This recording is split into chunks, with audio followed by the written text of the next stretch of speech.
7 अक्टूबर 2023 को हमास ने इजराइल के ऊपर अभी तक का सबसे बड़ा हमला किया था। हमास के करीब 3000 लड़ाके समुद्र, आसमान और जमीन से इजराइल के ऊपर टूट पड़े थे और इस हमले में 1200 से ज्यादा इजरायलियों की जान चली गई थी। वहीं हमास के लड़ाके 250 से ज्यादा लोगों को बंधक बनाकर गाजा ले गए थे। हालांकि गाजा पर इजराइल के जमीनी हमले के बाद से कतर की मध्यस्थता में हमास ने करीब 150 इजरायली बंधकों को रिहा किया था, लेकिन गाजा में अभी करीब 100 इजरायली बंधक मौजूद हैं, जिनके सिर पर मौत का फंदा लटक रहा है।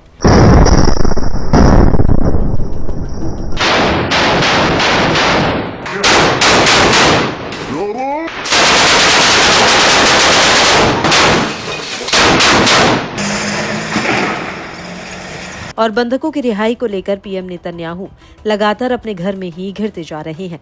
इजराइल में पिछले कई महीनों से बंधकों की रिहाई को लेकर विरोध प्रदर्शन चल रहे हैं, लेकिन इन धरनों का कुछ खास असर नहीं पड़ा।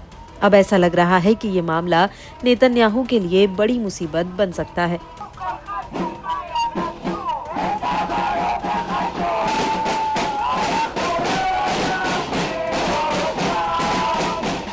क्योंकि अब इजराइल के 15 और सैनिकों ने ऐलान किया है कि जब तक नेतन्याहू बंधकों की रिहाई की डील नहीं करते, तब तक वो ड्यूटी पर वापस नहीं लौटेंगे। आपको बता दें कि ये जानकारी इजरायली न्यूज एजेंसी वाला ने दी है।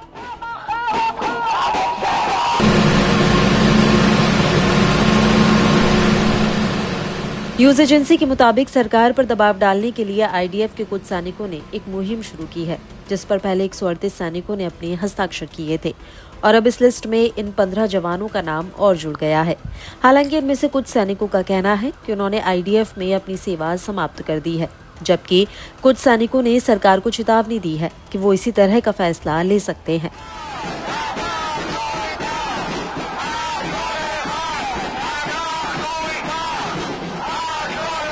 आपको बता दें कि अपनी चिट्ठी में पीएम नेतन्याहू रक्षा मंत्री योव गैलेंट और आईडीएफ चीफ हर्जी हलेवी को संबोधित करते हुए इन सैनिकों ने लिखा कि हम रिजर्विस्ट और सक्रिय ड्यूटी सैनिक, अधिकारी और सैनिक यहाँ ऐलान करते हैं कि हम इस तरह सेवा जारी नहीं रख सकते।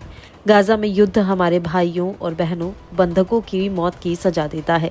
उस शापित दिन 7 अक्टूबर को हम एक भयानक और अंधाधुंध नरसंहार से जागे, जिसमें 1000 से ज्यादा लोगों की हत्या हुई और सैकड़ों लोगों को बंधक बना लिया गया। हमने तुरंत लड़ने, अपने देश की रक्षा करने और गाजा में बंदी बनाए गए बंधकों को छुड़ाने के लिए भर्ती हुए। आज ये स्पष्ट है कि गाजा में युद्ध जारी रहने से न केवल बंधकों की कैद से वापसी में देरी हो रही है, बल्कि उनके जीवन को भी खतरा है। कई बंधक आईडीएफ की बमबारी से मारे गए, जो कि उन्हें बचाने के लिए सैन्य अभियानों में बचाए गए लोगों से कहीं ज्यादा थे।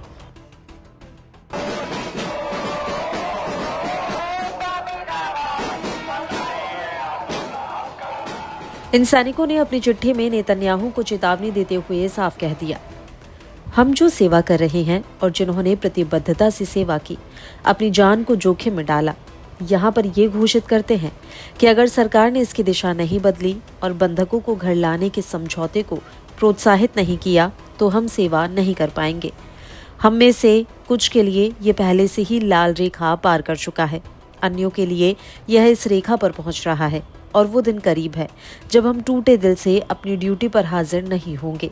हम सरकार से मांग करते हैं कि बंधकों की जिंदगी को बचाने के लिए अब समझौता करें।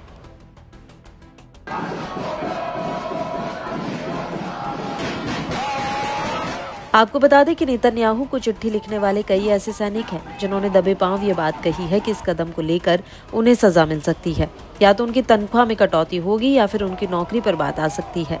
और यही वजह है कि बंधकों की रिहाई को लेकर अब आईडीएफ में रिजर्व सैनिक और सामान्य जवान धीरे धीरे नेतन्याहू के खिलाफ मोर्चा खोल रहे हैं।